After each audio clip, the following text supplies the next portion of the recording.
नमस्कार दोस्तों, स्वागत है आपका नए वीडियो में। आज हम हाजिर हैं एक नए आईपीओ को लेके जो अभी आज से ही 16 दिसंबर से ही लॉन्च हो रहा है। और ये आईपीओ है KSH इंटरनेशनल कंपनी का।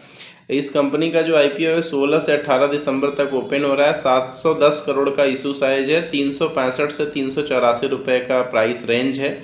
हायर रेंज 384 है। 14,976 रुपये से आप इसको एक लॉट अप्लाई कर सकते हैं। 39 क्वांटिटी आएगा एक लॉट में। और अब आते हैं इसके फंडामेंटल्स पे। तो फंडामेंटल इसके ठीक लग रहे हैं, कोई दिक्कत वाली बात नहीं लग रही है कंपनी के अंदर। प्रॉफिटेबल कंपनी है। और पी रेशियो जो जिस पे आ रहा है आईपीओ वो 38.27 का है, 38.27। और पीबी रेशियो 8.09 का है। सेक्टर पी 17 का है। सेक्टर पीबी 2.81 का है। तो थोड़ा सा है पी और पीबी, तो आजकल जितने भी आईपीओ आ रहे हैं थोड़ा बहुत तो डिफरेंट होता ही है। तो आप देख लीजिए उसके हिसाब से। एग्जिस्टिंग इन्वेस्टर जो है 40% स्टेक बेच रहे हैं। तो ओएफएस इसमें 289 करोड़, 710 करोड़ में से 289 करोड़ का स्टेक एग्जिस्टिंग इन्वेस्टर सेल कर रहे हैं। तो 60% पैसा, मतलब 421 करोड़ रुपया ही जनरल कॉर्पोरेट पर्पसेस और बाकी कंपनीज के वर्क में जाने वाला है। अब इसके फाइनेंशियल समरी पे आ जाते हैं। 2023 का मार्च तक का जो रेवेन्यू मिक्स था वो 1049 करोड़ का रेवेन्यू किया था। 26 करोड़ का पैट था। 120 करोड़ डेट था, लोन था।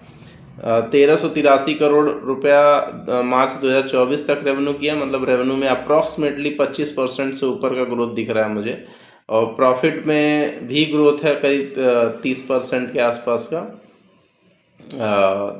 38 करोड़ के आसपास प्रॉफिट हो गया है। 207 करोड़ का डेट हो गया। डेट थोड़ा सा बढ़ गया है।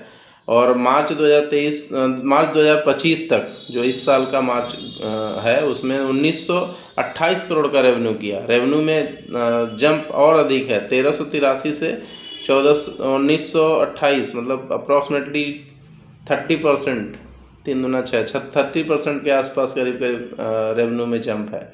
और 67 करोड़ का पैट, मतलब कि 37 करोड़ से पैट हो गया 67 करोड़। तो फाइनेंशियली मुझे अच्छी कंपनी लग रही है। तो आप इस आईपीओ के बारे में सोच सकते हैं। आईपीओ अप्लाई करिए, मैं तो कहूँगा। बाकी आप अपने एक्सपर्ट से, अपने जानने वालों से इसमें राय ले सकते हैं कि वो लोग आपको क्या राय दे रहे हैं।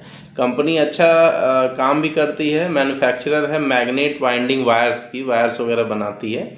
और स्ट्रॉन्ग डोमेस्टिक और ग्लोबल प्रेजेंस है कंपनी की।